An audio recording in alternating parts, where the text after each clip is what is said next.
The MEI Art Gallery showcases the most exciting contemporary and modern art from the Middle East.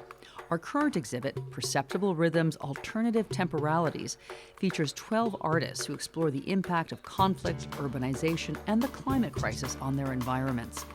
Open Monday through Friday from 10 to 5 p.m., the MEI Art Gallery is open to the public, or book your visit today at mei.edu/arts and culture center.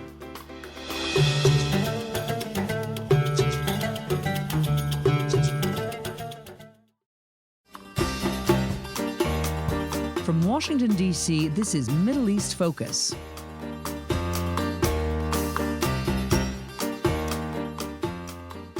Hello, and welcome to Middle East Focus, a weekly podcast on regional affairs and U.S. policy, produced by the Middle East Institute in Washington, D.C.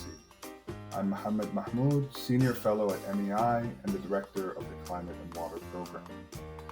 With growing concerns and calls to action on climate change, much of the emphasis on climate resilience has revolved around mitigation and adaptation efforts that are based on technological and engineering applications. However, nature-based solutions to the climate crisis provide an additional avenue to addressing the impacts of climate change while also beneficially conserving and preserving the Earth's environment. As we celebrate Earth Day on April 22nd, we look back to some of the major developments that have occurred recently when it comes to global environmental advocacy and protection. In addition to understanding the consequences of these environmental developments, we'll also explore the opportunities and challenges they pose, specifically to the Middle East and North Africa. My guest today is Alicia Dauth, an associate environmental consultant at AESG. She comes with an international set of environmental credentials and work experience from across the United States, the Middle East, and Africa, where she supported international embassies and NGOs in raising awareness for improving the regional sustainability agenda. She's also a chartered environmentalist.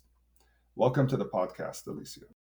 Thank you so much, Mohammed, for the kind introduction. I'm really happy to be here today. I believe we have some great topics to cover, so let's get started. Alicia, let's start with what occurred at Biodiversity COP15 that took place at the end of last year in Montreal, Canada. The meeting culminated with the 30 by 30 deal that provides a pathway to protecting the Earth's ecosystems. Can you explain to us the goals of this agreement and how these goals functionally can minimize further ecological loss and damage? So I'm really glad that we started with this question because I think it kind of sets the whole scene of, what we need to have on the top of our agenda at the moment, and that's biodiversity, because we really depend on biodiversity. And right now we're destroying nature. We're destroying it really fast, and action must be taken. So the 30 by 30 that's come out of COP15 intends to conserve and manage of at least 30% of the natural planet's lands and waters. So the COP15 highlighted this importance and how we will aim to address that biodiversity loss, the restoration of ecosystems, and then also the protection of indigenous rights. Again, we need biodiversity. So with this 30 by 30 goal, we will set ourselves up to protect nature, which is, something that we need to bring on the top of our agenda. And this is all set to be done by 2030, which is only 7 years away. It's not a great deal of time.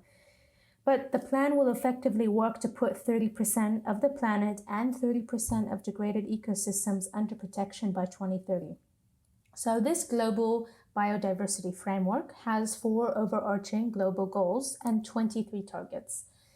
Now, these 23 targets are planned to be achieved by 2030, and there's a lot of questions raised on, how we're going to make this happen when it comes down to funding. So how will the developed countries support some of this biodiversity loss in the developing countries, which are being hit the hardest with biodiversity loss, as well as other forms of environmental pollution and the huge strain on the natural resources? So I think that when we look at collectively biodiversity loss, and all the work that has to be done on how we're going to bring this on the top of the agenda from a global perspective, we really have to understand what must be monitored, because what we cannot monitor, we can't manage. That's the key point, is we have to be able to manage the situation. This is especially critical for the marine environment, where the high seas support fisheries and habitats and hundreds of thousands of species that we must consider and we must protect against climate change.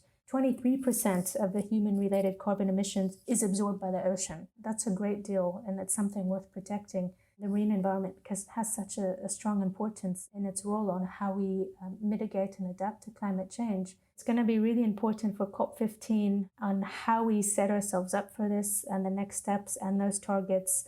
And I think that the common thread from what I took away from it, if I were to have summary punctual key points, would be reducing, restoring, conserving, and sustaining. Another development that essentially is an extension of the 30 by 30 deal is the UN High Seas Treaty that was agreed to earlier this year. Some have likened this treaty to being the marine version of the Paris Agreement for climate.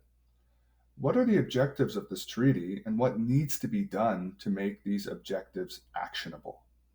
So it was a busy time when we were going through these questions. I can see how much has happened. So it's great to be able to discuss some of these landmark treaties, which will lead us to, the High Seas Treaty that the UN agreed to earlier this year, which was a very intense global negotiation effort.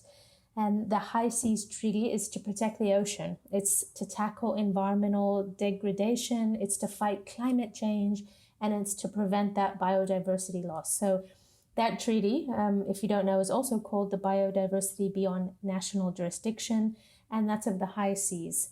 So these high seas are critical for migratory species. This is for whales, for sea turtles, for sharks. The high seas is home to, I would say, over 200,000, I believe is the number, 200,000 marine species. And that's a huge number. And at the moment, there's no oversight on these high sea areas. So this treaty will help protect these high seas, which are parts of the ocean that do not technically belong to anyone. It's outside of any territorial waters. So the significance of this treaty will not only contribute, but will need to be deeply integrated with what's come out of COP15 30 by 30. Because a lot of the targets that came out of 30 by 30 can directly relate to what we need to do to action the High Seas Treaty.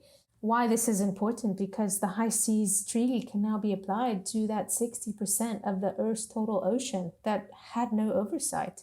And, now that there's this global consensus to manage these waters, a lot will have to be done.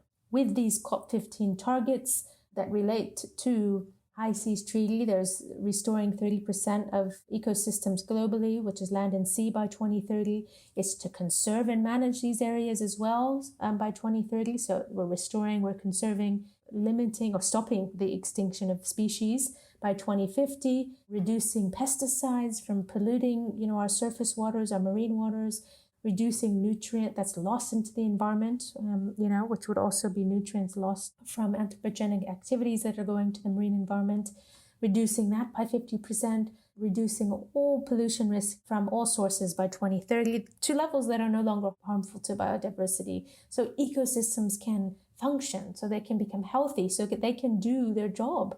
Tackling climate change through nature-based solutions, which is one of those other targets from COP 30 by 30, is really something that can be embraced in the High Seas Treaty, because the High Seas Treaty is all about protecting that marine environment, and the marine environment has a wealth of nature-based solution, from seagrass to mangroves. It's got so much to offer, so it's something that we really need to tackle. COP15 30 by 30 and the High Seas Treaty will have to work together to achieve this. A few other of the targets of reducing the rate of introduction and establishment of invasive alien species by 2015, so putting back what has been lost. The high seas, as an environmental consultant, is great to see, because now the high seas could be subject to environmental impact assessments. That's something that has been overlooked, because there's a lot of activities that are happening in the high seas that are and have had an impact on the environment. And so now we can cover some of these impacts in assessments, and we can provide the opportunities to halt these damaging activities that are happening in the high seas. So this will be, an action point, and this is particularly important when it comes to potential future activities. For example, for deep seabed mining, deep sea carbon capture and storage, which is great, but we don't know the cumulative impacts. We don't have a lot of knowledge. So this gives us that opportunity, that knowledge that we're going to have to share, and the technologies that are going to have to be considered and that could be designed and implemented with achieving this 30 by 30 and working with the High Seas Treaty, because we need to build this capacity across countries to facilitate a more equitable participation in the conservation of the high seas. Let's talk about the role that climate change has on marine environments. How does the accelerated warming of our oceans negatively impact marine ecosystems and habitats? And how do you see these impacts cascading to coastal areas and communities? So the marine environment is a very sensitive environment. And as the seawater levels rise and as the seawater temperatures rise, it becomes a bit of a strain on marine ecology. And of course, all the anthropogenic factors worsen the situation.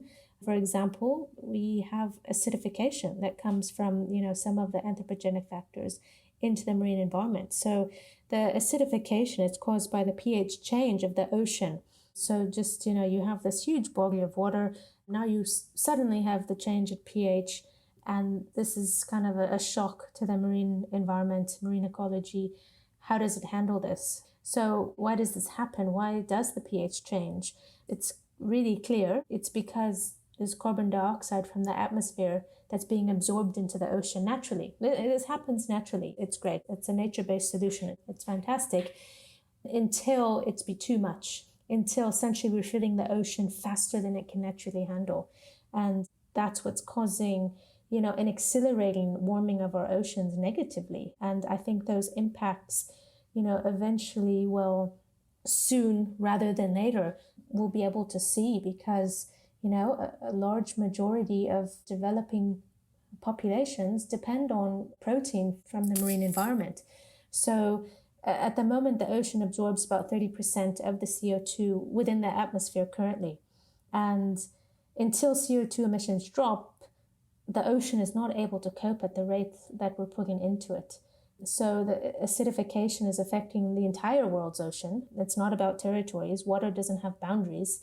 But, coastal environments and waterways, they're all becoming susceptible to ocean acidification, and, we're degrading the marine ecology health.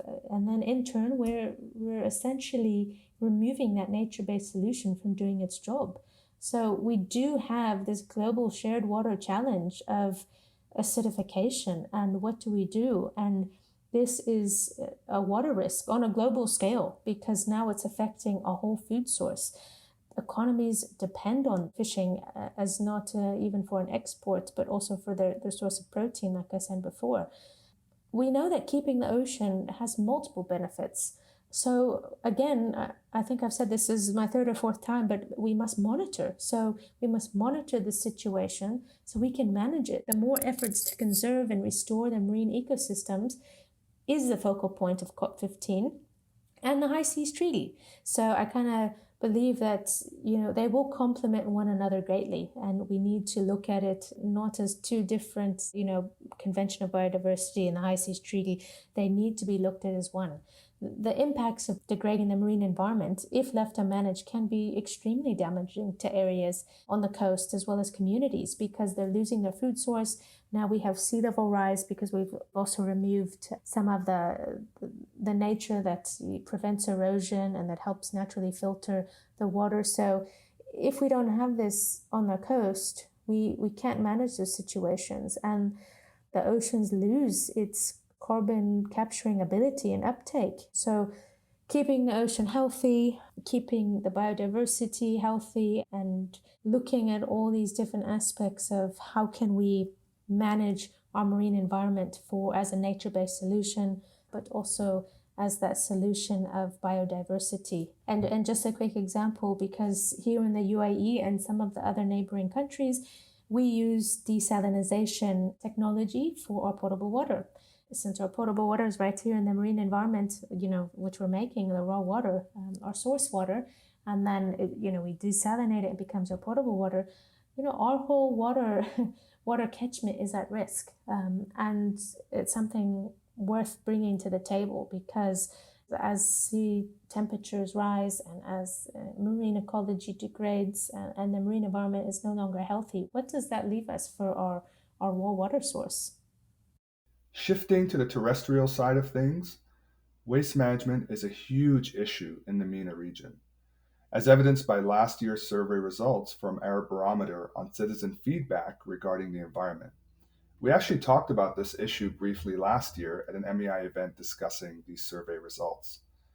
As an environmental consultant that's active in the region, how would you describe the region's challenges when it comes to solid waste management?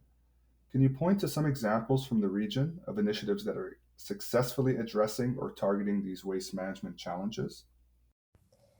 Well, I do know that the UAE is working towards achieving an integrated waste management policy with legislations involved, because UAE has worked on waste treatment projects to reduce the number of landfills in the country. And this is in line with their national agenda to reach 75% treatment of municipal solid waste, which is a great number. This integrated waste management plan is considered one of the UAE's main strategic goals. So far, they've been able to have the first electronic system of its kind in the UAE. This is a national waste database. It connects waste management authorities in all the Emirates, which is great. There's 7 Emirates within the UAE. So it's that connectivity and that transparency between all of them.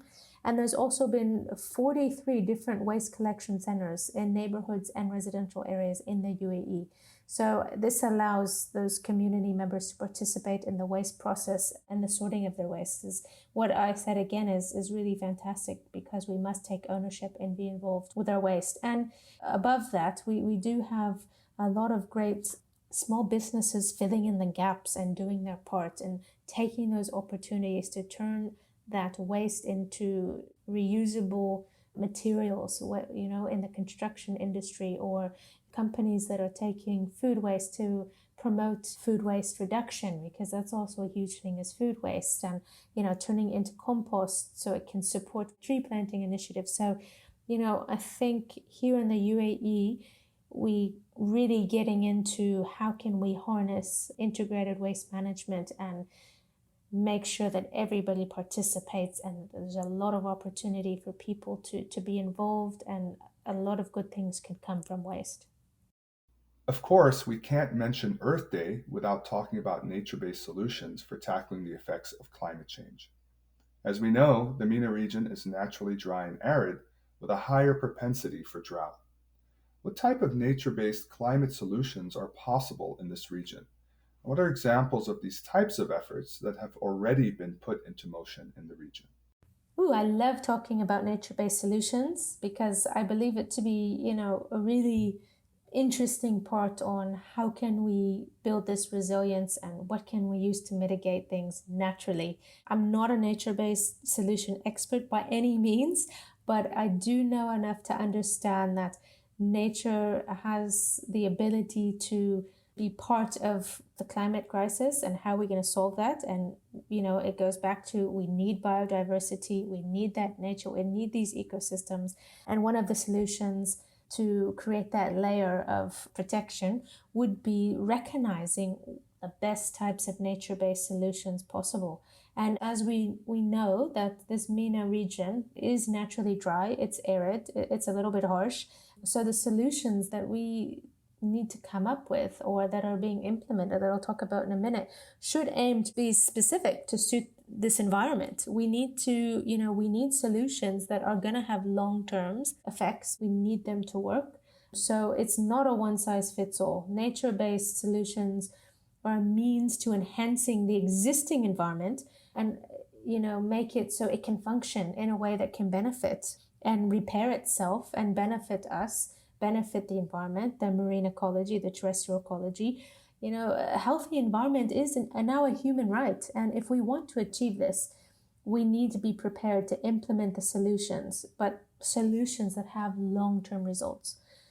The coastal areas of MENA, and here in the UAE, we've got a beautiful coastline to take advantage of. Mangrove planting is a really suitable nature-based solution. It's that sort of layer that we can use to address climate resilience. It stores carbon, it protects the coastline from erosion, It's a great environment for marine and intertidal biodiversity. Marine habitats love this and the ecosystems. We know the importance of seagrass environments, in addition to the corals, are all really important aspects of a healthy marine environment. But, they also provide the terrestrial benefits too. But this is how the UAE is having this layer of nature-based solution completely, throughout the coast of the UAE, because we know the value of it. We know that if we do this, we are giving ourselves another layer of protection. The UAE has been tirelessly working towards mangrove planting efforts, which has been fantastic. I've participated in a few events. And, they're even starting to plant mangroves by drones, if you believe it. And it's really fantastic to see how many people want to be part of these initiatives, because once people get to do something and participate in initiatives like this, they really can see the value and they want it to succeed, because now they're involved in it. And people need to establish this link between our built environment and nature, and how we can have nature and we can have the built environment and we can have sustainability design. We can have, infrastructure that's functioning, that works with nature rather than against it. And I think here in the UAE, we're making that possible. And I know Saudi Arabia as well is doing the same thing. And I think there's other countries in the world that are trying to achieve this sort of sustainable standard, because we don't have another option, honestly. We need to now think of what solutions from a natural perspective that we can easily implement, and if not easy, something that we can monitor and something that will be effective. And that's what I believe to be true, is a nature-based solution that can be monitored so it can be managed, and so it's making sure that it's effective. It's not just about planting mangroves and then leaving them, and then, in 5 years, none of them have met their maturity rate because of XYZ. It's about monitoring and having some data to say this is working. We have to keep doing this, or what else can we do next? So as we all look into, how we're going to integrate nature-based solutions, we need to be able to understand the benefits it's going to provide. For example, the International Center for Biosaline Agriculture here in Dubai. And it's great because they are identifying, testing, and introducing resource-efficient, climate-smart crops and technologies that are suited to different regions affected by maybe high salinity in their water or water scarcity and drought. So their work is really helping to improve food security and nutrition throughout the MENA region and beyond, not just the MENA region, but for any places that are having these situations where they have really harsh conditions where it's difficult. We have another way of food security. And that's something that, we talked about before when it comes to, the impacts of the marine environment on people. And that's, a food source coming from the ocean and a food source on land. We're very open to having our food sources compromised if we don't work with nature and try to think outside of the box and adapt and change with this. So we must all look at how we live in our urban environments.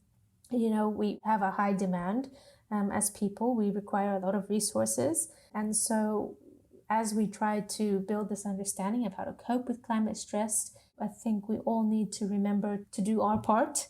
And even if you feel a little bit helpless in this entire situation, or earlier when we're talking about quote 1530 by 30, and you don't feel like there's something that you can do, well, there's something that you can do. And that's just identifying your basic consumption demands and how can you reduce it? How can you reduce your energy? How can you reduce your water consumption?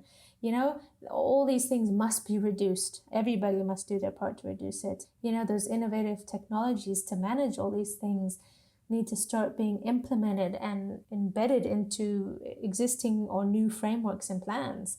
There's here in Abu Dhabi, we have Masdar City, and it's a pioneer city in sustainability. It's a hub for research and development, and it's spearheading these innovations to realize that greener is better, and sustainable urban living is possible. So we really, really need to optimize our way on how we live, what we do, be conscious, be aware, whether it comes from how we manage our solid waste, whether it comes on how we can participate and be involved in initiatives and understanding a little bit about the context of the environment and what we can do to do our part, about seeing the bigger picture. And the bigger picture is that there's a lot to work on, but if we just focus on what we can do and optimize the way that we're living on Earth, because there's no planet B, then I think that that's a great start and a good takeaway for everyone. Thank you, Alicia, for sharing your experience and insight on important environmental priorities and implications for the Middle East and North Africa. Well, it's really been fantastic being able to chat today. Thanks for letting me share my thoughts, and happy Earth Day! And that concludes this week's episode. Thank you to all of our listeners for tuning in and to our production team for their work on this episode. For more information on topics like this, you can follow all of MEI's coverage of climate and water on our website at www.mei.edu. You can subscribe to Middle East Focus on Spotify, Apple Podcasts, and other podcast providers. And you can follow MEI on Twitter and YouTube and subscribe to our email newsletters for the latest analysis and information on upcoming events. I'm Mohammed Mahmoud. We will see you all next week. This has been a presentation of the Middle East Institute. To support MEI's programs and podcasts, please donate at www.mei.edu. Thank you for your support.